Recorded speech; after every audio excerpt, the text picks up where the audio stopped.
Como esta, porque hemos visto grandes nombres como Alcoa, Más capitalización, sí, más capitalización.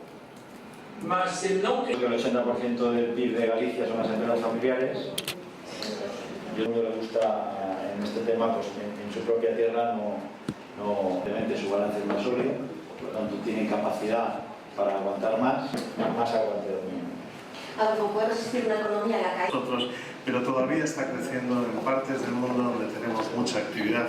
Un buen dato, pero es un decrecimiento de un 7,8 en el PIB de una gran economía. De la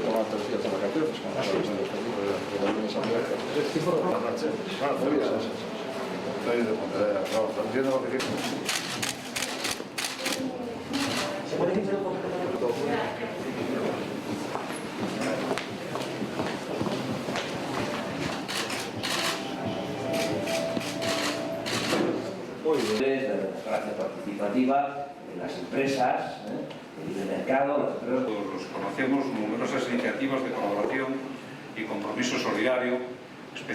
Ha sido pionero en la toma de medidas y en contar con agentes sociales para poner.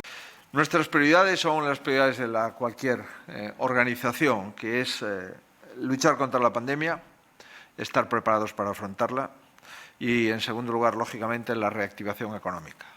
Reactivación económica que conlleva pues una reactivación social, y la empresa familiar vuelve a ocupar un papel fundamental en estos dos objetivos.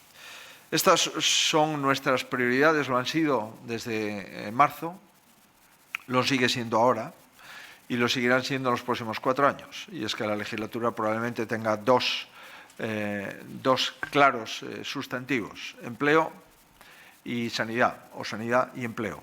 Y ahí nos vamos a dedicar en los próximos 4 años con todo el interés del mundo.